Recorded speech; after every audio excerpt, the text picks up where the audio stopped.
Buenas tardes a todos. Mi nombre es Francisco Amayo. En representación de ICDR Young and International quería darles la bienvenida y agradecerles que estén aquí presentes. Para aquellos que no estén familiarizados con ICDR Young and International, nosotros somos la división internacional y joven de ICDR.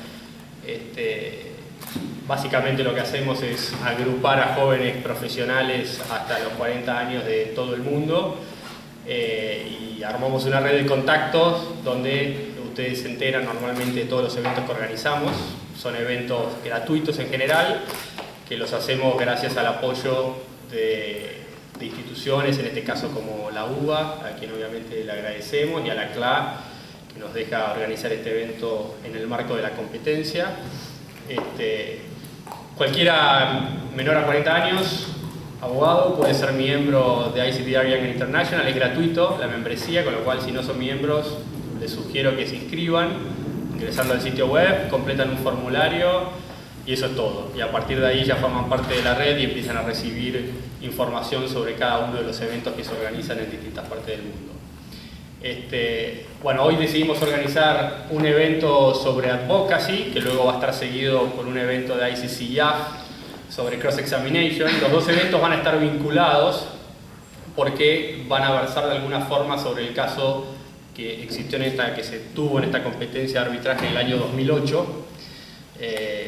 Así que un poco en conmemoración del comienzo de la competencia, y dado que este año la competencia frente a un tribunal judicial, decidimos hacer eventos relacionados a aquel caso que también era frente a un tribunal judicial. Así que como estamos cortos de tiempo, le paso directamente la palabra a Agustín Alfaro, que va a moderar el panel que tenemos esta tarde. Gracias. Bueno, buenas tardes a todos. Mi nombre es Agustín Alfaro.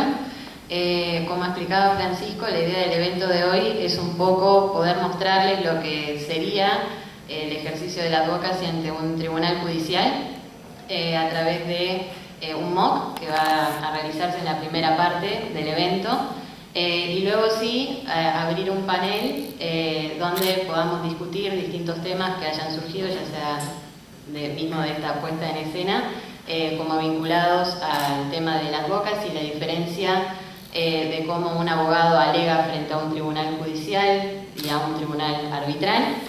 Me acompaña en el día de hoy en este panel Juan Manuel Rey, del Estudio Filippi de Santiago de Chile, David Horta, del Estudio Queen Emanuel de Washington, D.C., y acá tenemos a Julián Bordazar de la Permanent Court of Arbitration en La Haya. Así que bueno, bienvenidos a todos y les cedo la palabra a quien va a ser el juez en nuestro tribunal, David, para comenzar con el montaje.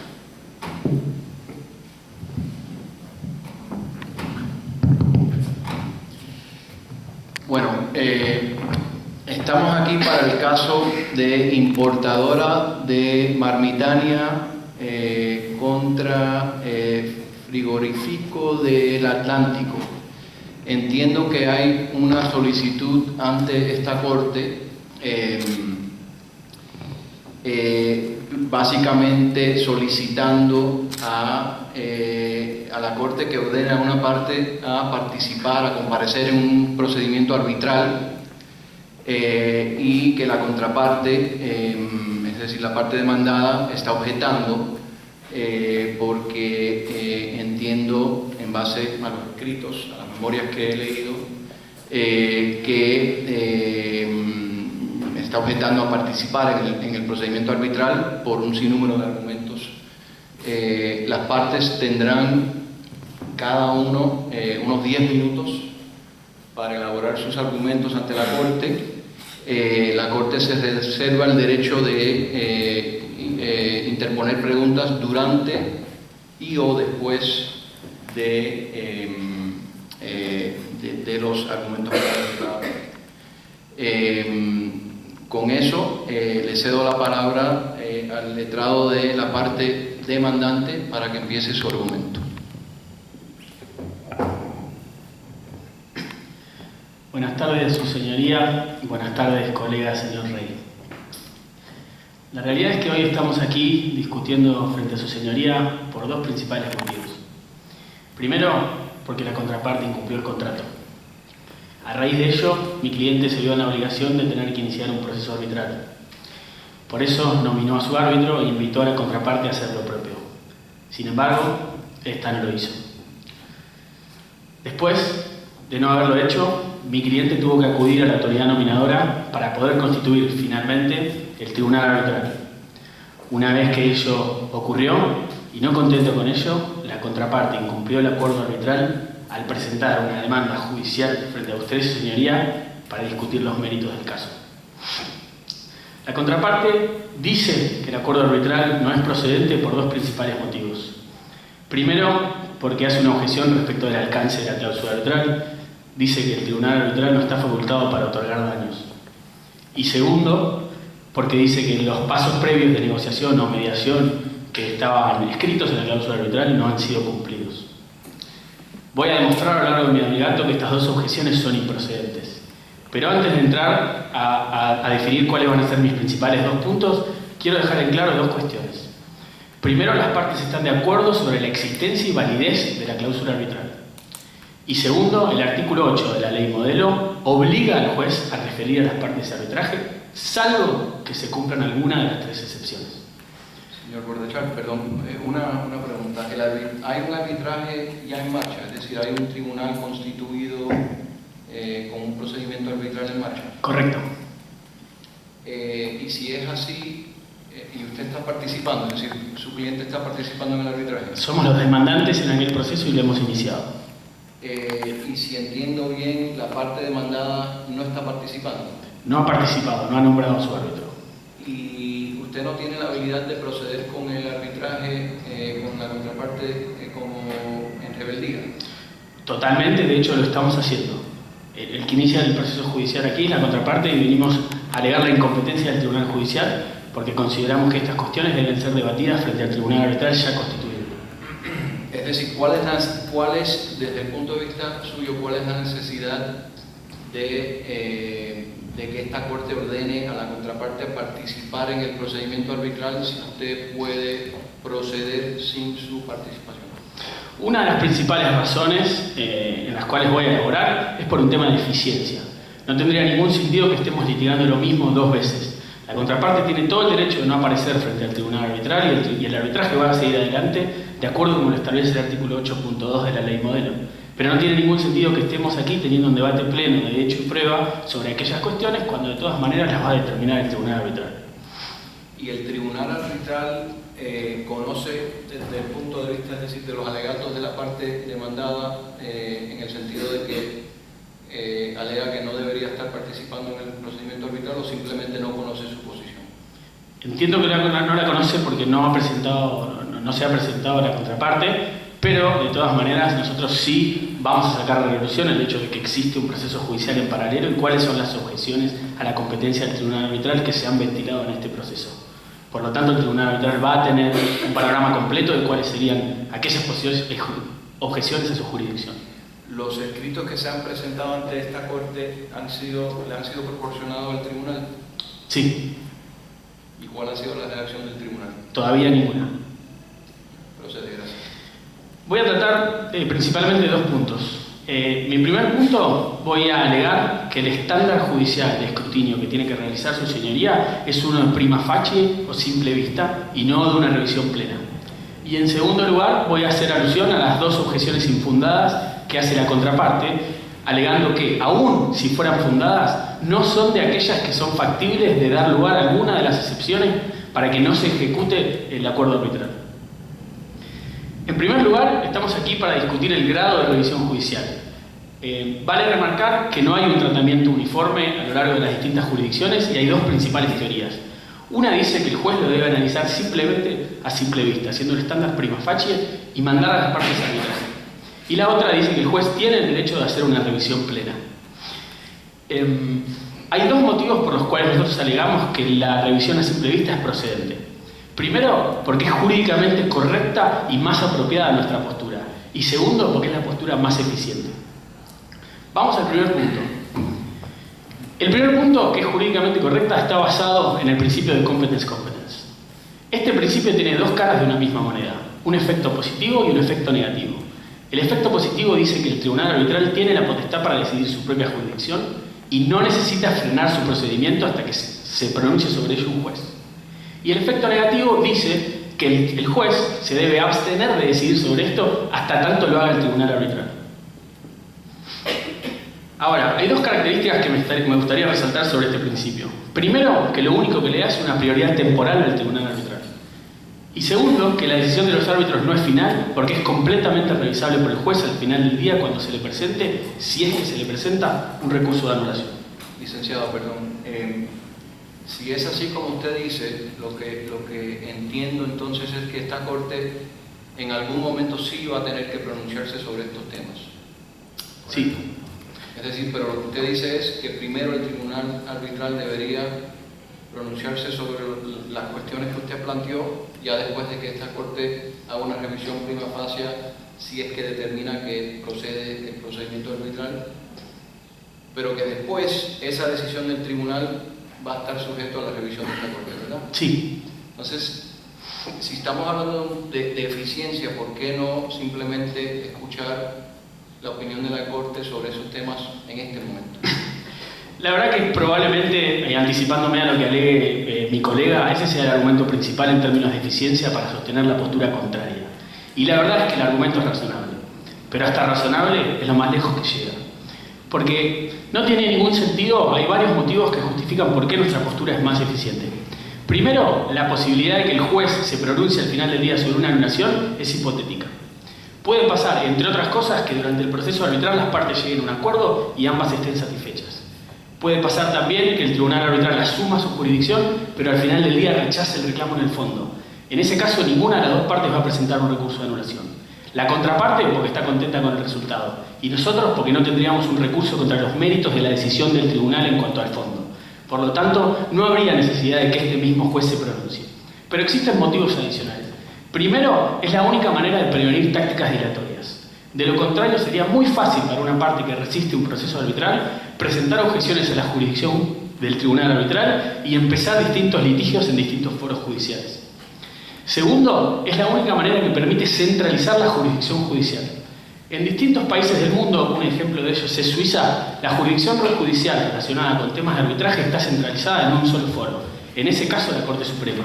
Si nosotros permitimos que distintas partes que quieran resistirse a los arbitrajes comiencen procesos judiciales alegando que el tribunal no tiene competencia, distintos foros van a conducir todo un litigio entero de puro hecho y prueba y van a seguir adelante con sus procesos judiciales. Esto hace que haya múltiples procesos al mismo tiempo, con el riesgo de sentencias contradictorias y con todo lo que ello implica en pérdidas de tiempo y de dinero. Por último, en casos en donde la validez y la existencia del acuerdo arbitral no están en duda, que ese es el caso en cuestión, la decisión de darle este tema primero a los árbitros es más respetuosa del consentimiento de las partes. No existe ninguna razón para presumir lo contrario, porque los árbitros están perfectamente capacitados para decidir estas cuestiones, al igual que los jueces, incluso en algunas cuestiones, tal vez más. Los árbitros se entiende que están especializados en este tipo de materias, conocen cómo interpretar las cláusulas arbitrales y en consecuencia es dable presumir que la calidad de las decisiones va a ser mayor. Y por último, también me parece importante remarcar que el hecho de que el tribunal arbitral decida en primer medida no va a implicar la invasión de los poderes de los jueces. Entonces, si tenemos que hacer una comparación entre los dos sistemas, el sistema que alega la contraparte implica que el juez invada al poder del tribunal arbitral. ¿Por qué? Porque priva de todo efecto útil al principio de competence. No sirve de nada que la ley nos diga que el tribunal arbitral tiene la potestad para decidir su propia jurisdicción, cuando en los hechos no lo va a hacer, porque lo va a hacer primero un tribunal judicial. Por el contrario, la solución que proponemos nosotros, los árbitros no invaden el poder de los jueces. Simplemente los jueces ponen en espera ese poder para ver si al final del día lo van a utilizar o no. Licenciado, perdón, le interrumpo con otra pregunta. El artículo 2 de la Convención de Nueva York aplica en este caso, ¿verdad? No aplicaría porque estamos en la sede, pero sí puede aplicar de manera analógica. Entiendo que la Convención de Nueva York no sería aplicable porque el laudo a dictarse va a ser un laudo doméstico y no extranjero. Entonces, pero no entiendo. Es decir, usted dice que la Convención de Nueva York sí aplica en esta jurisdicción, ¿no? entiendo que el Estado de la sede es firmante de la Convención de Nueva York, pero como el laudo a dictarse aquí va a ser nacional, la Convención de Nueva York no necesariamente aplica al laudo a dictarse en este territorio. ¿Y las partes están de acuerdo con relación a ese punto? Es decir, su contraparte está de acuerdo con lo que usted acaba de aseverar, de que la Convención de Nueva York no aplica porque el laudo que se va a dictar es un laudo doméstico. Desconozco si está de acuerdo con esa posición. De cualquier manera, los efectos argumentales, el texto del artículo 2.3 es prácticamente idéntico al texto del 8.1 de la ley modelo, con lo cual cualquier argumento en este sentido sería perfectamente análogo. Okay. Bueno, asumiendo por un segundo que el artículo 2 de la Convención de Nueva York aplica, entiendo que ese artículo requiere algo de esta Corte. Y le voy a leer el texto del artículo que entiendo que aplica, que dice que el tribunal de cada uno de los estados contratantes a lo que se somete a un litigio respecto del cual las partes hayan concluido un acuerdo en el sentido del presente artículo, hablando de un acuerdo arbitral, remitirá a las partes al arbitraje a instancia de una de ellas, a menos que compruebe que dicho acuerdo es nulo, ineficaz o inaplicable.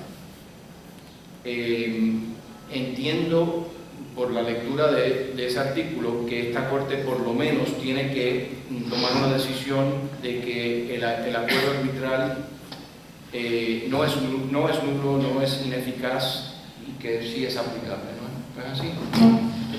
Y cuando usted le pide a esta Corte que haga una revisión prima facie del acuerdo arbitral, ¿qué precisamente es lo que me está pidiendo hacer?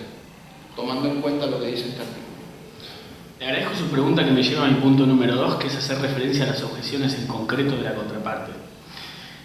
La doctrina de la jurisprudencia es conteste en que este artículo no obliga al juez a realizar, o sea, no dice de qué manera el juez tiene que hacer, tiene que revisar esta cuestión, ni prima facie ni de manera plena. Por lo tanto, eso queda a discreción del juez y tiene que basarse en una serie de cuestiones, algunas de las cuales ya he mencionado en términos de eficiencia. Pero vamos al caso en concreto. Va a ser muy fácil que usted determine que ninguna de las tres excepciones se han cumplido en este caso. Y eso es porque la naturaleza de las objeciones, una está relacionada con el alcance de la cláusula arbitral y la otra con el no cumplimiento de los pasos previos para asistir al arbitraje. Ninguna de esas recaen bajo el mote de nulidad, ineficacia o imposibilidad de cumplimiento. Por lo tanto, una trata sobre si se cumplieron o no se cumplieron los pasos previos al arbitraje. Por definición, ese es el ejemplo de manual de una cuestión de admisibilidad y no de jurisdicción. Por lo tanto, el tribunal arbitral, el tribunal judicial, aun si se le presentara un recurso de nulidad, no tiene la potestad para expedirse sobre esta cuestión. Esta es una cuestión de admisibilidad no revisable judicialmente. Y el otro argumento es una cuestión relativa al alcance del acuerdo arbitral. Debido a que no está en disputa ni la existencia ni la validez de la cláusula, es completamente razonable asumir que el alcance deberían primero determinarlo los árbitros y en cualquier caso lo hará el juez al final del día. Muchísimas gracias, licenciado. Estamos un poco cortos de tiempo, así que le voy a ceder la palabra a la parte demandada, al letrado. Muchas gracias, su señoría. Buenos días también a los colegas de la parte demandante y al resto de los oyentes. Mi nombre es Juan Manuel Rey y por los siguientes 10 minutos realizaré el alegato de apertura por parte de la demandada en el presente proceso judicial. Señor juez, la parte demandante efectivamente pretende privarlo a usted del ejercicio de la función que tiene jurisdiccional, que es privativa y primordial, el impartir justicia. A menos que usted esté absolutamente convencido, luego de un análisis detallado de los hechos del caso, de la cláusula arbitral no solamente es válida, sino que además es absolutamente ejecutable dentro de la presente controversia, usted no tiene solamente la facultad, sino diría la obligación de rechazar el pedido de la demandante y asumir jurisdicción plena en esta disputa. Licenciado Rey, me agrada que hayas utilizado esa palabra obligación porque de hecho mi primera pregunta tiene que ver con ese tema. El cliente cliente suyo firmó el contrato que contiene la cláusula arbitral. Ese hecho no está en disputa, su señoría.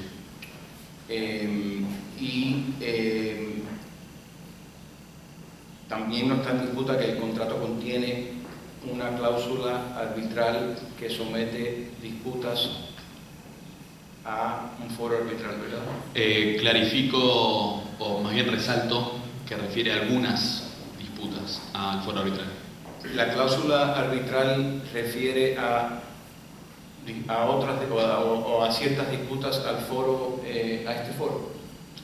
No, de hecho no. Sin embargo, la función jurisdiccional en este foro, en este estado, tiene una función residual de alguna forma, en el sentido de que salvo que haya una expresión, una manifestación expresa llevando a arbitraje, va a ser obviamente la función jurisdiccional primaria y originaria, que es la función estatal. Regresando al concepto de obligación,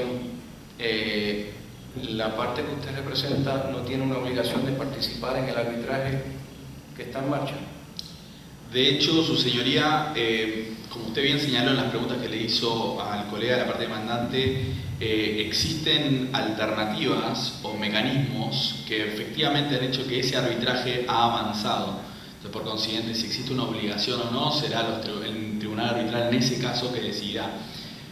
Esta parte considera que la forma más efectiva en realidad de resolver esta disputa no es esperar 2 años o 3 años que se termine ese arbitraje y quede efectivamente ejecutoriado ese laudo para luego venir a anular, como no tenemos ninguna duda va a suceder ante esta sede, sino resolver este debate al día de hoy, en este momento. Usted recordará que la parte demandante hizo especial énfasis en el asunto de la eficiencia, y me gustaría mover un poco los argumentos que tenían planeados para atacar primero ese punto. La parte demandante ha señalado unos argumentos de eficiencia. En primer lugar, señaló que probablemente esta parte iba a hablar de eficiencia, pero que esa iba a ser una objeción, y lo cito, hipotética. E hipotética porque probablemente iba a haber un resultado, podría haber un resultado que esta parte no ataque, o podrían las partes acordar. Estamos completamente de acuerdo con eso, pero tan hipotética es que las partes acordemos dentro del arbitraje como que acordemos después de esta audiencia, dentro de un rato y afuera. Por consiguiente, esa objeción de por sí no le vemos mayor importancia. Le demos importancia a otras posibilidades que habló la parte demandante y nos gustaría referirnos. La parte demandante se refirió a la posibilidad de que existan sentencias contradictorias en este caso, y me gustaría plantear una imagen para que quede absolutamente claro. La parte demandante utilizó el ejemplo suizo, que no es aplicable en este caso, para decir que existen otras jurisdicciones que tienen un sistema mejor y que aquí potencialmente podría haber una sentencia contradictoria, porque en la medida que el otro arbitraje no tiene necesariamente que detenerse en base al artículo 8.2 de la ley Modelo Uncitral, este tribunal podría tomar una decisión que luego sea contradictoria con la decisión que tomen los árbitros. Precisamente ese riesgo de sentencias contradictorias es lo que esta medida pretende frenar. Si nosotros hacemos, y usted acata la posición de la demandante de que bastaría una revisión prima facie, nada impide que luego de esa revisión prima facie, que puede o no ser favorable a los intereses de la demandante, sigamos adelante con el arbitraje, existe un laudo, y usted, cuando tenga que hacer una revisión bajo el artículo 34 de la ley Modelo de los efectos de la anulación, que es su potestad como sede, usted luego determine que efectivamente el tribunal arbitral no tenía jurisdicción o ha actuado fuera de los límites de que tenía que actuar bajo la cláusula arbitral. Esa es la verdadera sentencia contradictoria. Justamente lo que este proceso pretende es blindar el arbitraje de cualquier potencial problema. Fuera de los problemas de debido proceso o problemas de conflicto de interés o algún otro problema procesal, este presente procedimiento lo que intenta es dejar de una vez y por todas sentadas las bases por las cuales las partes comprometieron a ir al arbitraje. Licenciado, perdón, le interrumpo con otra pregunta. Entiendo su argumento, pero lo que no puedo entender muy bien es cómo cuadra ese argumento con el principio de competence, ¿no? El principio de competence requiere y obliga a esta Corte básicamente a que el tribunal arbitral sea la primera instancia para juzgar sobre su competencia, ¿no es así? Bueno, de hecho, es necesario, humildemente, su señoría, hacer una adquisición un poquito más en profundidad de ese argumento. Efectivamente, y estamos de acuerdo con la parte demandante cuando hizo la referencia al efecto negativo del principio de competence, que eso inhibe en muchas situaciones la jurisdicción estatal. Pero eso no significa, y los autores son constantes en señalarlo, que el competence de alguna forma prohíba la jurisdicción concurrente. Y este es precisamente el ejemplo perfecto de la jurisdicción concurrente entre el tribunal arbitral y el tribunal judicial. Fíjese, el artículo 8.2 de la ley modelo, cuando establece las bases sobre este procedimiento que estamos actuando en el día de hoy, expresamente señala que el segundo procedimiento, o sea, el procedimiento arbitral, puede continuar. Eso no es más que una consagración expresa, a texto expreso, del principio de jurisdicción concurrente. Y es precisamente la situación en la que estamos. Ahora bien, precisamente, si aquí, como bien dijo la parte demandante, usted tiene básicamente dos posibilidades, en cuanto al estándar de revisión al menos. Una posibilidad sería decir que esto es una revisión prima facie, y una segunda posibilidad es decir que esto es una revisión total. La segunda posibilidad, la revisión total, es la que precisamente protege de la mejor forma, en nuestra humilde opinión, el principio de competence y el efecto negativo. ¿Por qué? La primera situación no dejaría un estado de cosa juzgada sobre los puntos que se están discutiendo. Entonces, esa posibilidad de que el día de mañana otro tribunal, fuera del tribunal arbitral, decida sobre esa cuestión, va a seguir estando abierta. Si usted hace una revisión total, como ahora vamos a ver, manda el artículo 8 de la ley modelo UCITRAL y el artículo 2.3 de la Convención de Nueva York, vamos a evitar ese riesgo. Precisamente, y salvo que tenga alguna pregunta adicional, su señoría, quisiera pasar al fundamento normativo de por qué este estándar es el que proponemos. Sí, disculpa, sí tengo una pregunta adicional sobre el punto. O sea, estoy tratando de entender bien su argumento, pero el problema que sigo teniendo es que si acepto su argumento, entonces, a mi juicio, muy probablemente estamos completamente viciando el principio de competence, porque si esta Corte entra al fondo de las cuestiones sobre si la cláusula arbitral aplica o no y lo decido,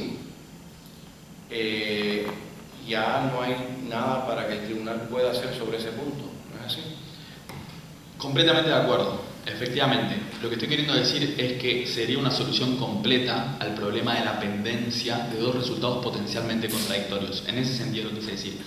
Pero de todas maneras, aún asumiendo que sería contrario al principio de competence, una decisión, subsidiariamente podemos señalar que aquí no estamos actuando simplemente en base a un principio, aquí estamos actuando expresamente en base a regulación legal. Y esa regulación legal es la que las partes se han sometido de alguna forma a establecer este país como sede. En este sentido, el artículo 8 de la ley modelo UCITRAL señala expresamente que el tribunal al que se someta a un litigio sobre un asunto que es objeto de un acuerdo de arbitraje remitirá a las partes al arbitraje, y eso es verdad, como bien lo señala la parte demandante. Sin embargo, luego señala, a menos que se compruebe que dicho acuerdo es nulo, ineficaz o de ejecución imposible. Aquí el término no es que se compruebe que sea manifiestamente nulo, manifiestamente ineficaz, manifiestamente de ejecución imposible. El término operativo de la frase legal de obligado cumplimiento en esta sede es compruebe. Comprobar algo no es considerarlo de una forma superficial. Comprobar algo es agotar el conocimiento de hecho y derecho sobre algo. Señor juez, este es un término legal que debe ser acatado. Una interpretación de sentido común interpretaría que efectivamente las partes pudieron haber utilizado, o las partes redactoras en realidad de la ley modelo, pudieron haber utilizado términos distintos que compruebe. Y efectivamente, si uno analiza la historia legislativa de la ley modelo, se utilizaron en versiones que luego no fueron aprobadas términos distintos. Usted probablemente conocerá que el Código de Procedimiento francés utiliza el término manifiestamente. Y efectivamente, uno de los primeros borradores de la ley modelo UCITRAL establecía el término manifiestamente. Ese borrador fue excluido.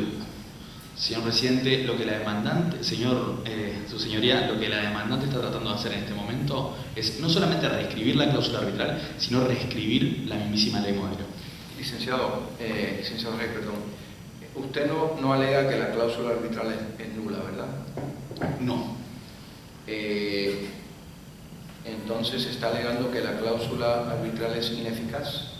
Efectivamente, estamos en una situación un tanto... Si quiere podemos pasar directamente a las causales, que lo quería reservar para un momento posterior. Quisiera que me conteste mi pregunta. ¿Usted está alegando que la cláusula arbitral es ineficaz, sí o no? Efectivamente, entre otras cosas. ¿Quién redactó la cláusula arbitral?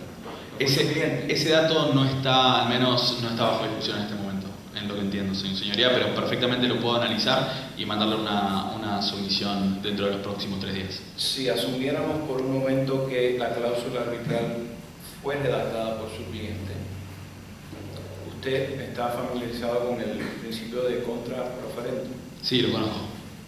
Y ese principio obliga que si una parte fue la parte quien redactó el texto, la cláusula aplicable que está en discusión, que la interpretación que esta Corte le debería dar debería ser en contra de, es decir, si existe una ambigüedad en la cláusula, el principio ese de ley que acabo de comentar requiere que esta Corte asuma una interpretación que sea en contra de la parte que la redactó, ¿no es así? De hecho, no, y por 2 razones. En primer lugar, la aplicabilidad del principio contra proferentem, que no está consagrado en todos los textos legales, está consagrado, por ejemplo, en 1.7 de los principios UNIRVA, pero luego de la aplicación de todos los otros principios, incluido el principio de interpretación efectiva, que es a lo que quiero referirme en un ratito, no necesariamente obliga al tribunal. Y en segundo lugar, el principio contra proferendum tiene mucho más sentido en relaciones donde hay algún tipo de disparidad entre las partes, una relación de consumo, una relación laboral, no una relación entre 2 partes suficientemente sofisticadas como las presentes.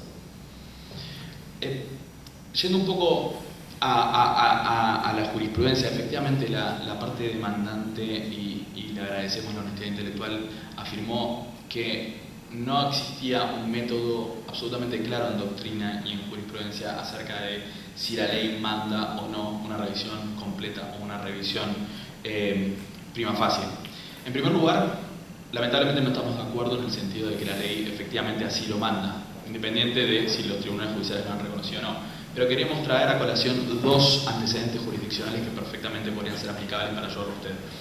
En primer lugar, la Corte de Burnmore en Irlanda, hace muy poco, menos de 2 meses, estableció obiter dicta que existía una fuerte presunción, efectivamente, por el antecedente que le mencioné acerca de los antecedentes legislativos de lengua musical, de que esto estaba mandando a una revisión total.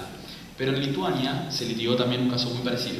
El Tribunal Supremo de Lituania, hace muy poco tiempo, aplicando el artículo 2.3 de la Convención de Nueva York, estableció específicamente que en caso de que una disputa no estaba contenido dentro de la cláusula arbitral, hacía directamente aplicable el artículo 2.3 por cuanto se entendía que era un caso de inexistencia de cláusula arbitral. Sería el mismo caso, por ejemplo, que si uno establece en un contrato, no establece una cláusula arbitral y luego pretende aplicar el 2.3 para obligar a una parte a compelimiento de arbitraje. Por último, y para pasar, porque veo que mi tiempo se está acabando, me gustaría pasar a los 2 puntos específicos que mencionó la parte demandante, que serían las objeciones que se están presentando. Tiene un minuto más. Un minuto, muchas gracias. Para hacerlo muy rápido, con relación a la extensión de la cláusula arbitral, y si esto está incluido dentro del ámbito objetivo de la cláusula arbitral, todos conocemos los modelos de las cláusulas arbitrales. Todos conocemos el modelo de la CCI, que establece, por ejemplo, todas las controversias que deriven del presente contrato que tengan relación con él, que son cláusulas amplias. Sin embargo, las partes aquí expresamente quisieron limitar esto a 2 puntos: la interpretación y la ejecución del contrato. Nada más ni nada menos. Usted mencionó el principio contra proferendum, y eso está específicamente consagrado en el principio UNIRVA. Yo le voy a mencionar un principio de interpretación efectiva, que es el 1.4, viene bastante antes del 1.7, que es el de contra proferendum, que es el de interpretación efectiva. Un tribunal tiene que darle sentido efectivo a todas y cada una de las disposiciones de una cláusula arbitral, y está obligado a ello. Y hay una razón por la cual los daños o el incumplimiento contractual no están incluidos en esta cláusula. Perdón. ¿Usted está de acuerdo que si el arbitraje tiene que ver con ejecución del contrato, sí cae dentro del ámbito de la cláusula arbitral, ¿verdad? Ejecución del contrato, afirmativo. Lo cual incluye incumplimiento de ejecución del contrato. Entiendo que podría... Las obligaciones contractuales, si una de las partes las incumple, eso cae dentro de la cláusula arbitral, ¿verdad? En el sentido de que sea una acción declarativa, sí estamos de acuerdo, pero esto no es una acción declarativa, esto es una acción que persigue remedios específicos que no están incluidos en la cláusula. Ejecución, si una parte incumple su obligación de ejecutar un contrato, eso puede dar luz a daños, ¿no? A un reclamo de daños. Desde un punto de vista conceptual, daños que se tienen que analizar ante esta sede. Bueno, estoy hablando no desde un punto de vista conceptual, desde un punto de vista práctico. Si una parte incumple una obligación de ejecutar, es decir, incumple su obligación de ejecutar algo bajo un contrato, eso pudiese causar daños a la contraparte, ¿no? Efectivamente, desde el punto de vista teórico, sí, efectivamente eso podría suceder. Y desde el punto de vista práctico. Lo que quiero decir desde el punto de vista teórico, que simplemente para clarificar que estamos hablando de la misma cosa, es que sí, potencialmente podría suceder eso. Lo que en este caso en concreto se tiene que discutir es si las consecuencias de ese incumplimiento están incluidos dentro de la limitación de la redacción de la cláusula arbitral. Nuestra posición es que no, porque aquí no hay una restricción de todas las diferencias, desavenencias y controversias que puedan tener relación con, sino dos puntos específicos: ejecución y interpretación. Nuestra posición es que está limitada a una jurisdicción declarativa. Última pregunta, porque ya tengo la próxima vista que va a empezar.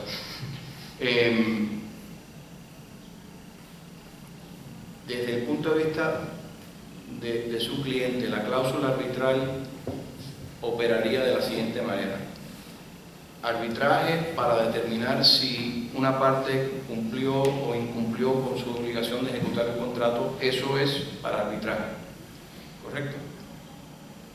Con algunas matices, sí, correcto.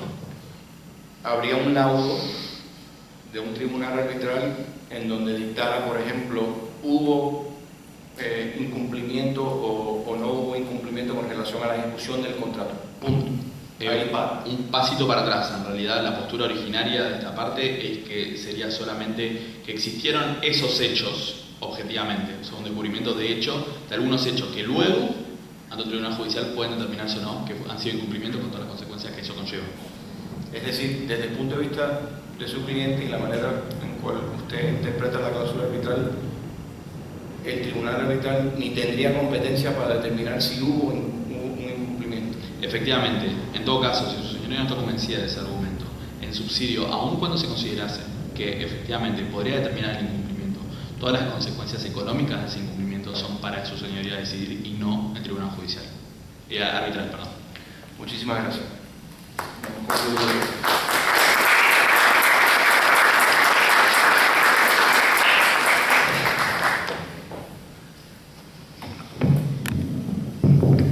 Bueno, muchísimas gracias a los tres por esta audiencia, que además de súper interesante, creo que también está bastante vinculado con lo que vamos a pasar a charlar un poco ahora en el panel, que es el ejercicio de la advocacy. Y en primer lugar, me gustaría preguntarle a David, un poco como para sentar las bases de toda la discusión, ¿qué es lo que se entiende por advocacy? ¿De qué hablamos cuando hablamos del ejercicio, en definitiva, ¿no? de nuestra profesión como abogados? Muchísimas gracias. Ahora hablando como David y no como el juez. Advocacy es para mí lo más importante que hacemos como abogados, ¿no? Los clientes nos contratan con un objetivo. El objetivo es ayudar a solucionar un problema. Y los que se dedican a litigar casos ante tribunales, ante jueces, árbitros, mediadores, todos están tratando de hacer una cosa, básicamente hacerle entender a la persona quien está o que tiene la facultad de decidir la disputa, hacerle entender el punto de vista del cliente que uno está representando y el por qué la parte que uno representa debería ser la parte vencedora, la parte que gana. Entonces, el primero principio, creo yo, de advocacy requiere que la parte, que un abogado representando a una parte entienda muy bien cuál es el objetivo principal del cliente, entienda muy bien las características de la disputa, las partes fuertes que tiene en su argumento, al igual que las partes débiles. Y Por tercero, y a lo mejor aún más importante, entender muy bien de la persona quien va, o las personas quien van a decidir la disputa, cuáles son sus puntos de vista y cómo mejor persuadir a esa persona o personas para que acepten el argumento de fondo que uno está presentando ante ellos. Entonces, para mí, la frase advocacy tiene que ver con el arte de cómo uno toma todas esas características y requerimientos y presenta sus argumentos para incrementar las probabilidades de que su posición final y el objetivo del cliente vaya a ser logrado. Muchísimas gracias, David. Y también, bueno, ahora que lo veo acá, Juan, que es un abogado bien practitioner en la práctica, ¿vos pudiste identificar a través de tu experiencia alguna diferencia en esta tarea de persuasión que mencionaba David y de convencer, en definitiva, a quien tiene el poder de decidir en el caso, en un escenario de arbitraje y en un escenario, ¿no?, ante un tribunal judicial como el que recién presenciábamos en el MOC? Yo, en lo personal, creo que desde un punto de vista... En lo personal creo que desde un punto de vista conceptual, de lo que decía David, no, porque en el sentido de que tanto uno como lo otro es advocacy, lo que sí seguramente van a haber distintos estilos. Efectivamente, en un tribunal en un opening, en un tribunal internacional, uno va a tener un PowerPoint, va a tener otro tipo de herramientas que en un tribunal judicial, al menos en nuestros países, no es la norma, y una falta en el tribunal, frente al tribunal arbitral, una falta de formalismos, como me tuve que recordar de decir su señoría, porque no lo decía hace muchos años, que no están presentes ante un tribunal arbitral. Esa falta de formalismo no solamente es un tema anecdótico, yo creo que permite efectivamente otro tipo de diálogo. Lo que yo, en mi opinión, he visto como la gente que hace mejores openings son la gente que termina teniendo un diálogo con el tribunal y no solamente disputando una posición, sino que realmente se compenetra y termina haciendo una relación de tú a tú con los árbitros de una manera completamente distinta. Y eso se logra a través un poco de la falta de formalismos. Y además, por último, hay una realidad casi que de práctica forense entre una y la otra, especialmente en nuestros países latinoamericanos.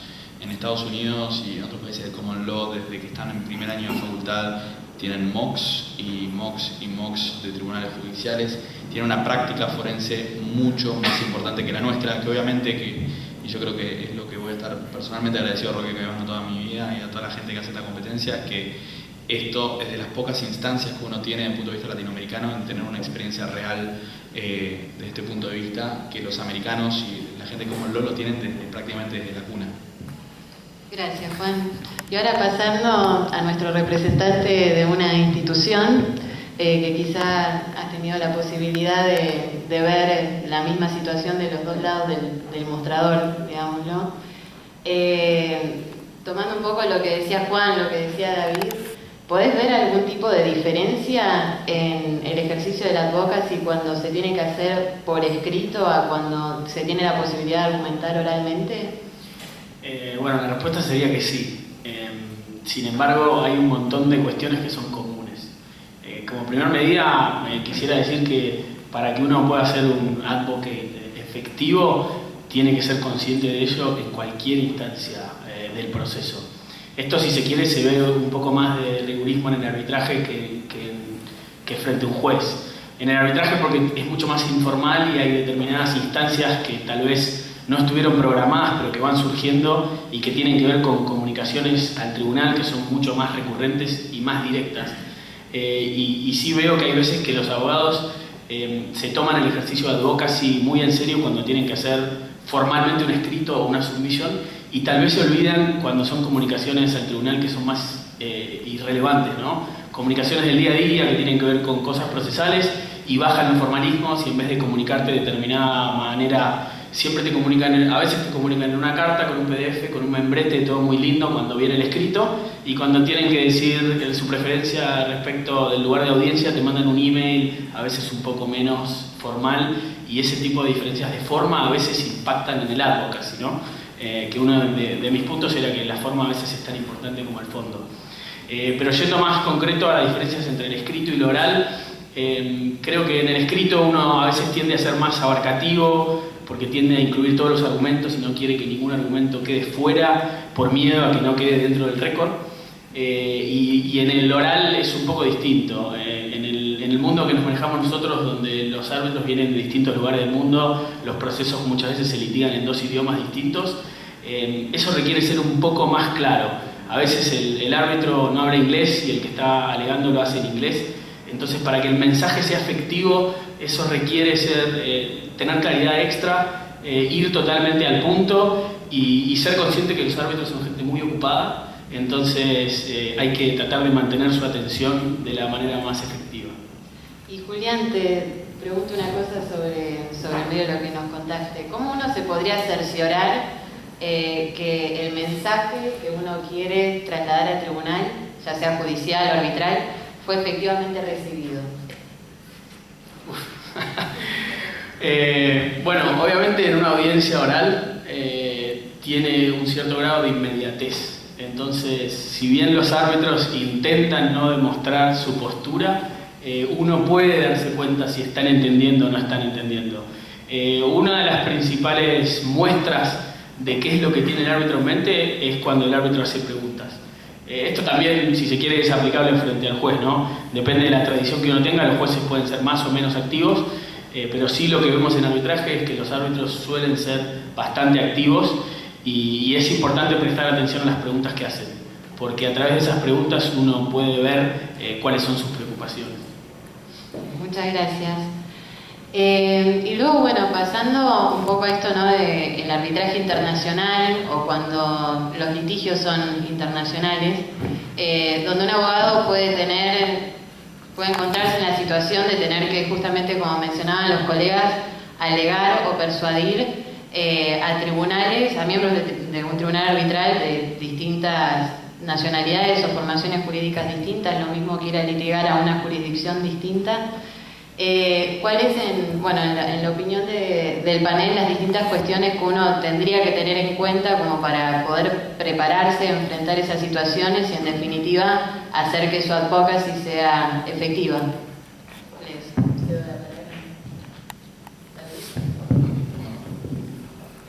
Yo empiezo. Primero que nada, yo creo que con relación a la manera en cual se presenta un escrito, y después voy al tema de presentación oral, yo creo que muchas veces abogados cometen el error de incluir demasiado en los escritos. O sea, los escritos, uno recibe escritos a veces en estos arbitrajes que tienen 400 páginas, 500 páginas, y no sé, yo por lo menos me siento que estos árbitros, tal como comentó Julián, que están tan y tan ocupados, dudo que se sientan a leer 500 páginas. 500 páginas solo el memorial. Eso no incluye las declaraciones de testigos, las declaraciones de peritos que siguen, las pruebas documentales que se presentan. Entonces, tomando eso en cuenta, y creo que todos en algún momento de nuestra carrera hemos sido culpables de ese pecado, yo creo que lo más importante es tratar lo más que uno pueda de enfocar en los argumentos principales, medulares, que uno piense que vaya a influir la decisión del tribunal sobre las cuestiones legales y fácticas que están en discusión. Ese es un punto.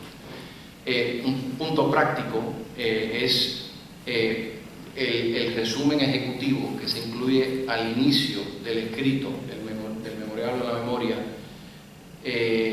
Muchas veces los abogados no le dedican mucho tiempo a ese resumen. Creo yo, eso es un error, porque en las primeras 3, 4, 5 páginas, básicamente uno está resumiéndole a los árbitros los puntos principales y las razones por las cuales uno piensa que su lado y sus argumentos deberían ser aceptados. Entonces, creo que es muy importante, este es un punto totalmente práctico, dedicarle bastante tiempo a ese resumen ejecutivo para tratar de un inicio de agarrarle la atención al árbitro o a los árbitros sobre sus puntos. Ahora, unos puntos prácticos sobre el tema oral. Otra vez, el rehacer verbalmente todos los argumentos que se han presentado en un memorial a través de un procedimiento que ha durado año y medio, 2 años, 3 años, creo es un gran error. Para allá, cuando lleguemos a las audiencias de fondo, ya se sabe realmente cuáles son los puntos que realmente están en debate. Y creo que es muy importante enfocarse en esos puntos críticos en su presentación oral y no en rehacer todos los argumentos durante la fase oral. Otro punto, y este es un punto totalmente a discreción de los que están manejando el caso, pero a mi juicio yo he estado en audiencias ante jueces y también en audiencias ante árbitros donde la contraparte presenta argumentos muy buenos orales, pero se sientan y leen su argumento, ¿no? Y todo el mundo lo ha visto y mucho tiene que ver con el estilo, ¿no? Pero se sientan y empiezan y hacen así y leen su argumento y hacen esto por 2 horas.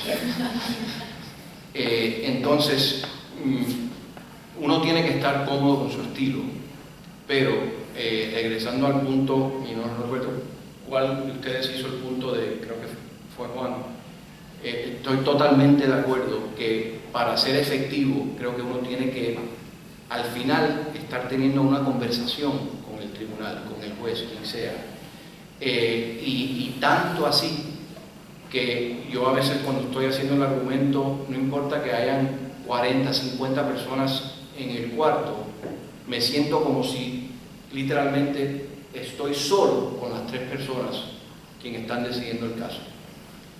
Entonces creo que si puedes lograr establecer un diálogo con el juez o con los árbitros de esa manera, creo que hace más efectivo el argumento. Un último punto de estilo: cuando llegas a un punto importante en tu argumento, es importante hacer pausa, hacer algo de énfasis para que el tribunal entienda que ha llegado a un punto importante, ¿no? A veces se distraen y uno lo ve, uno está haciendo argumentos y ve al árbitro haciendo así, uno haciendo así, mientras uno está argumentando, ¿no? Otros, lo he visto, que se duermen durante el argumento, Dios mío. Entonces, cuando llegas al momento, a un momento importante, tienes que hacer algo. Levantar la voz, hacer pausa, repetir, decir: este punto es importante y por eso lo voy a repetir. Y lo haces. Y de esa manera, de alguna manera, estás agarrando la atención y bueno, haciendo énfasis. Pero todo con el ánimo de persuadir. A mí me gustaría completar, si bien estoy 100% de acuerdo, pero con 4 puntos muy específicos, en mi opinión. El primero es un punto básico comunicacional, que es conocer de alguna forma al público, ¿no? El ambiente chico, y obviamente no yo, pero la gente que está hace 20, 30 años sabe perfectamente el estilo de cada uno de los árbitros y sabe también cómo entrar un poco también a la psiqui de cada uno de esos árbitros, y eso es muy importante.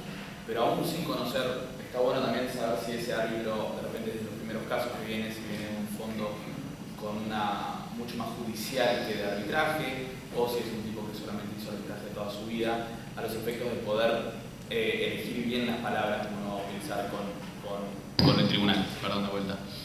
El segundo punto que me gustaría hacer es un poco con relación a la extensión. Estoy completamente de acuerdo, ahora estoy trabajando con alguien que es practitioner, pero también es árbitro, y me ayudó mucho para ver un poco qué piensa un árbitro cuando recibe ese mamotreto de 500 páginas. Y una cosa que se hace mucho, y que al menos en el caso de él, capaz que hasta abusamos un poco de eso, es utilizar y hasta abusar a veces de las notas al pie y de los cambios de formato para tratar de concretizar un poco la información, ¿no? Son mucho de utilizar distintos como bullet points para los puntos más clave que tienen que ir pum pum pum, y después el detalle que es un poco irrelevante, pero que por miedo de repente, como dice Julián, no queremos que el argumento quede fuera, lo tirás a una nota al pie, o lo bajás por otra forma, o lo pones en un anexo. Y eso permite, de alguna forma, que el tribunal, si tiene poco tiempo, primero, acortar esas 500 a 300 o menos. Y segundo, si el tribunal tiene poco tiempo, puede ir directamente a los bullets, a los títulos importantes y ir siguiendo la línea. El uso de títulos indicativos del resultado, por ejemplo, en lugar de decir sobre la cuestión de la jurisdicción del tribunal, decir el tribunal tiene jurisdicción porque bla, hay una diferencia entre el día y la noche en esas cosas. Y eso va un poco a la cultura latinoamericana, y creo que es una diferencia importante con lo judicial. Uno a veces tiene cierto prurito, especialmente en Latinoamérica, en decir su posición así. Y de alguna forma hacer la fantasía de que somos todos letrados y estamos tratando de imaginar el derecho y convencernos desde el punto de vista profesoral de cuál es el resultado, cuando en realidad los abogados tenemos que decir la posición que tenemos que decir y punto, y de la mejor manera posible. Entonces eso también creo que ayuda mucho a la efectividad. El tercer punto es el punto de la introducción que dijo, del resumen ejecutivo que dijo David, y es tal cual. Uno de los mejores abogados con los que yo trabajé, que era mi ex jefe, Ignacio Suárez, el último día del filing, en la introducción no la tocaba, siempre estaba reservado quizá entre corchetes, y el último día del filing el tipo se encerraba y lo único que hacía era eso, y eran 2 páginas que eran buenas en serio, y realmente si uno leía eso, listo, y eso no lo podía tocar absolutamente nadie más que él, y creo que eso es súper importante porque efectivamente siempre eran muy buenas, y leyendo eso uno ya tenía la idea perfecta del caso, a dónde íbamos y a dónde teníamos que ir. Y el último punto es el tema de la audiencia oral, un punto crítico, ¿no? Sobre el concentrarse, y estoy totalmente de acuerdo con lo que dice David, que en audiencia uno ya sabe qué es lo que está en juego y cuáles son los puntos. Pero hay un riesgo ahí, que es el caso de que cuando uno es demandado. Cuando uno es demandado, uno tiene capaz que más tentación de extenderse más completamente, porque no quiere quedar que parezca que no estamos contestando ninguno de los argumentos. Entonces hay algunas estrategias que uno puede cubrirlo perfectamente esos puntos, y una de esas formas es a través de la presentación PowerPoint que uno presenta en el alegato de apertura. En esos casos, si uno hizo, me parece bien la tarea del principio en la OP1 y estableció la obligación de presentar esa presentación PowerPoint, eso en los hechos se termina transformando, y no debería ser el caso, pero pasa, en un nuevo escrito, en el sentido de que ahí están todas las posiciones. Y si uno no llegó por tiempo, por H o por B, a pasar todas las slides del PowerPoint, perfectamente eso va a estar ahí y el tribunal lo va a leer. Entonces existen algunas herramientas alternativas. Yo te agrego unos pequeños puntos míos. Voy a hacer unos puntos más genéricos, porque creo que acá mis colegas han dado un montón de consejos prácticos. Yo quería remarcar 4 puntos así en general sobre cómo atacar la teoría de un caso, si se quiere. En primer lugar, creo que es fundamental contar una historia. Está lleno de estudios que dicen que el cerebro humano retiene mejor la información cuando se la cuenta de manera narrativa. Y eso me parece que es absolutamente cierto cuando uno alega frente a un tribunal, ya sea judicial o arbitral. Entonces, el derecho es importante, y en muchas partes del alegato vamos a hablar de cuestiones técnicas, pero mucho más importante que eso es convencer al juez de que tengo una historia, porque de esa manera voy a hacer que él simpatice con mi caso y sea más fácil que encuentre la solución jurídica para favorecerme. En segundo lugar, y esto es una cuestión, si se quiere, de estilo y es controvertida, pero a mí siempre me gusta tratar los puntos débiles de manera abierta. Voy a utilizar una expresión futbolera, pero cuando el partido está caliente, los jugadores, el que tiene la 10 la pide, ¿no? Y tenemos un gran amigo y mentor acá de la UBA que nos ha entrenado a muchos equipos de las competencias, que él siempre nos daba el siguiente ejemplo. Él dice, cuando estamos preparando un caso grande, somos un equipo de trabajo, tal vez hay, 10, 15 abogados, los que fueran, nos empezamos a dividir quién trata cada tema en las audiencias. Yo siempre digo lo mismo, a mí denme los puntos débiles. Y eso demuestra personalidad, pero también demuestra mucha apertura. Porque al final del día, una vez que logré convencer al tribunal de que falle a mi favor, lo cual es algo muy difícil pero muy importante, lo único que me queda es decirle al tribunal cómo tiene que redactar esos 3-4 párrafos difíciles de mi caso. O sea, yo te quiero dar la razón, pero hay 2-3 temas que no me cierran. Ah, ¿no te cierran? Acá está la respuesta. El punto número 3 es intentar que las pruebas favorables las introduzca la contraparte. Esto no siempre es posible, pero en la medida en que sea posible es el escenario ideal. Acá teníamos una publicidad muy famosa de Pepsi que hacía una especie de prueba del sabor, ¿no? Entonces iban por distintos supermercados, frenaban a la gente, le daban las 2 bebidas, Pepsi y Coca-Cola, no le decían cuál era cuál, y obviamente el resultado era siempre que la gente elegía Pepsi. Imagínense la efectividad de un estudio así si el que introduce el estudio es Coca-Cola. Es imposible. Obviamente si te lo da Pepsi vas a decir, y sí, lo hizo Pepsi, es obvio que el resultado va a ser ese. Pero si el estudio lo hace Coca-Cola y el resultado es Pepsi, ya está. Esto es importante tener en claro, porque cuando nosotros avanzamos argumentos que son favorables a nuestra posición, la gente los mira con dudas. Cuando nosotros admitimos cualquier cosa de nuestro caso, esa admisión es tomada al 100% de su valor. Entonces hay que tener cuidado cuando uno hace admisiones, sin perjuicio de que me parece que a veces hacer admisiones nos da mayor credibilidad, ¿no? Y por último, creo que ganar el argumento técnico no alcanza. Obviamente que es importante y hay que tratar de ganar el argumento técnico siempre, pero además del argumento técnico tengo que demostrar que mi parte actuó de manera razonable. Eso va a siempre impactar muy bien en la imagen de nuestro cliente, ¿no? Muchísimas gracias a los tres, la verdad que muy interesante y enriquecedor. Y bueno, una última pregunta y a ver si nos queda tiempo como para también tomar alguna pregunta del público. Un poco que nos cuenten desde su experiencia o alguna anécdota de cuáles desde su punto de vista serían como los errores comunes de algunos abogados al ejercer la advocacy, en cualquier escenario.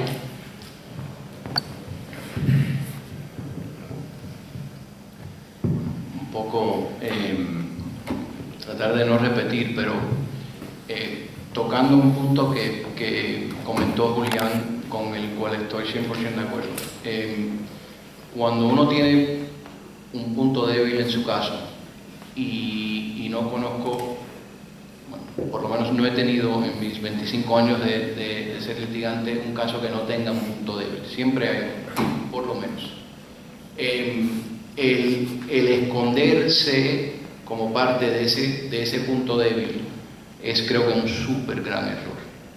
Y por eso estoy 100% de acuerdo con lo que dijo Julián, de que, y es lo que yo hago en mis casos, si hay puntos débiles, yo le busco la mejor manera de explicar y soy súper franco con el tribunal y o con el juez sobre el punto, porque el juez y o los árbitros van a conocer cuáles son los puntos débiles, porque la contraparte los están señalando y o porque son personas muy capaces que también lo ven de leerse las memorias del caso.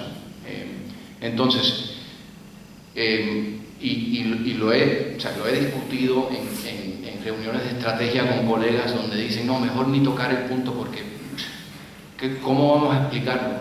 Ni tenemos buena explicación. Y siempre que escucho eso, la respuesta mía es, esa es la razón por la cual tenemos que tocar el punto. Y tenemos que explicar cuál es nuestra posición. O sea, siempre hay una contestación. Y en la medida que uno no haga eso, no solo está perdiendo, a mi juicio, una oportunidad para, como dijo Julián, darle al tribunal la perspectiva que uno quiere sobre ese punto, y eso es una oportunidad, pero está perdiendo credibilidad ante el tribunal, porque el silencio sobre el punto es matador. Entonces, a mi juicio, ese error lo he visto cometido por muchos abogados y creo que no se debería hacer. Yo en lo personal, para mí el peor problema es como el síndrome del que no la gana la empata, que tienen algunos litigantes, que es todos los incidentes tienen una objeción absolutamente fuerte. pedís una extensión de plazo y es una violación al debido proceso jamás antes vista, anulable, y siempre tienen que tener la razón en cada uno de los puntos. Eso creo que es absolutamente agotador para cualquier tribunal arbitral. Y una cosa que aprendí con Cristian ahora, que él es árbitro también, es que hay veces que uno tiene que hacer la oposición sabiendo que va a morir, porque uno está peleando la anulación el día después y tiene que dejar sentado en la posición. Pero que uno tiene que hacer en lo posible siempre dos cosas. Uno, si sabe que va a perder necesariamente, dejar sentada la posición, pero no tirar 75 páginas sobre lo mismo, especialmente si ya está dicha. Y la segunda es tratar siempre de darle al tribunal una salida fácil, cómoda. Si nosotros estamos pidiendo A, pero B es una posición que tampoco estamos incómodos con eso, pongamos B como opción en una nota al pie. Démosle la salida al tribunal. Los tribunales en realidad prefieren eso toda la vida antes que tener que hacer una decisión salamónica. Yo lo único que agregaría, si se quiere, más desde el punto de vista del tribunal, sobre qué es lo que noto que al tribunal le puede fastidiar respecto de los árbitros, de los abogados, tiene que ver con un punto que mencionaba antes, que es cuando los árbitros quieren escuchar que las partes se expiran respecto de algo, ¿no? Y muchas veces los abogados ya tienen preparado su argumento y se sienten cómodos con el argumento y a veces no tienen la flexibilidad necesaria para tratar ese punto. Creo que uno tiene que ser moldeable y estar dispuesto a servirle al tribunal lo que el tribunal pide y en el momento en que el tribunal lo pide, ¿no? Porque a veces tenemos preparada la presentación en nuestra cabeza y sabemos que vamos a tocar este punto, después el otro y después el otro, y cuando estoy hablando del punto número 1 el tribunal quiere escuchar el 3 y no le puedo decir, sí, no, pero mirá que el 3 va a venir, porque lo dejo con sabor a poco. Pero aún si eso pasara, porque hay veces que pasa que viene la pregunta y la respuesta no está, es importante tratarlo en el post-hearing brief. Y cuando el tribunal ve que alguna cuestión que le preocupaba ni siquiera fue tratada en el post-hearing brief, se siente muy frustrado y la verdad queda solo. O sea, tiene que buscar solo una solución cuando la solución se la podría haber dado a una parte. Muchísimas gracias a los tres. Bueno, no sé si desde el público alguno tiene alguna pregunta, comentario o algo que también quisiera consultar al panel o aprovechar. Bueno, solo agregar una cosita respecto de que, bueno, acá se ve que tiene que haber realmente que el arbitraje es un método que requiere de una buena fe, en el sentido de que me parece que requiere de más convicción de las partes en defender la postura de su cliente, ¿no es cierto? O sea, no poder, la dificultad de no defender cualquier situación en la que el mismo abogado no esté convencido, o sea, realmente hace falta interiorizar, meterse más en el proceso con otra convicción, a diferencia de otras cosas un poquito más. Muchas gracias. Sí. Yo tengo una pregunta para el panel, quizás para que se refieran un poco al tema, perdón, Lucas lo dice de Cuña Mano, que es referida sobre todo a la fase oral. Si pueden, bueno, contarnos un poco sobre técnicas, costumbres o preferencias cuando llega el momento de cuestionar temas procesales o evidencia en la fase oral, de alguna manera para no predisponer mal al tribunal, pero tampoco irse de foco al plantear un caso. Es decir, uno no solo tiene poco tiempo para plantear su caso con los argumentos principales y convencer al tribunal, sino al mismo tiempo tratar de desvirtuar evidencia o alguna falencia procesal del procedimiento en cuanto a de alguna manera, la conducta de la contraparte, ¿no? Es decir, en cuanto a momentos, insistencia en eso, en cuándo les parece o se sienten más cómodos que es el momento oportuno para evitar de vuelta predisponer mal al tribunal y perder el foco de decir, esta parte se está centrando más en cuestionar la evidencia de la contraparte que en convencernos de su propio caso, ¿no? Empiezo. Con relación a la pregunta, bueno, me trae unas cuantas ideas. Uno es algo que se me olvidó comentar, pero que creo que es súper importante al momento del juicio, ¿no? En cuántas ocasiones los que litigan casos no hemos visto que un caso donde se han presentado 4 memoriales por cada parte, 2.000 documentos, 40 declaraciones testimoniales y periciales, y al fin el caso se decide en base a 3 documentos, 4 documentos. Y yo sé que no estoy contestando la pregunta de Lucas en este momento, pero es un punto importante que no se me quería olvidar. El entender y saber, conocer el caso bien y saber cuáles son esos 5, 10 documentos que son los más importantes y los cual uno va a querer resaltar y enfocar el tribunal durante la audiencia de fondo en cuestionar a los testigos, etc. Eso es también creo que es súper clave, punto que se me había olvidado. Con relación a la conducta procesal de la contraparte, yo creo que mucho depende de quiénes son los árbitros, ante quién está decidiendo el caso.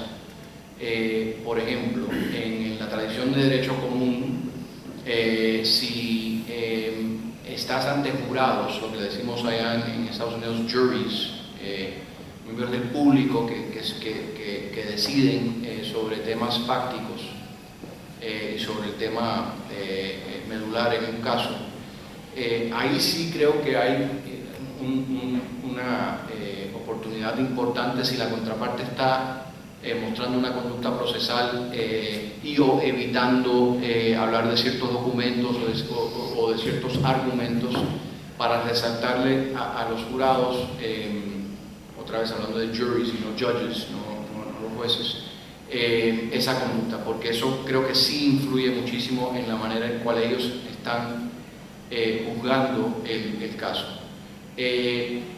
Cuando estás hablando de árbitros, depende de quiénes son, porque hay algunos árbitros que no le van a gustar el hecho de que una parte está señalando la falta de la contraparte con relación a su conducta procesal, pero hay maneras de hacerlo que a lo mejor no es tan directo, pero por ejemplo utilizando un documento producido por la contraparte que se ve claramente que la contraparte está ignorando el documento porque no le conviene hablar de él. Utilizar ese documento en la contrainterrogación del testigo principal de la contraparte, por ejemplo, ¿no? En vez de simplemente señalar que no están utilizarlo de esa manera y a lo mejor en el alegato de cierre, en el closing, resaltar al tribunal. Ustedes vieron cómo durante el transcurso de las 2 semanas que estábamos en estas audiencias, que el documento X, y ustedes a lo mejor recuerdan que yo le hice varias preguntas sobre el ejecutivo de la contraparte sobre este documento y que la contraparte en todo momento evitó hablar de este documento. Ahora le voy a explicar el porqué y ahora resumes por qué el documento es tan y tan importante para tu lado, ¿no?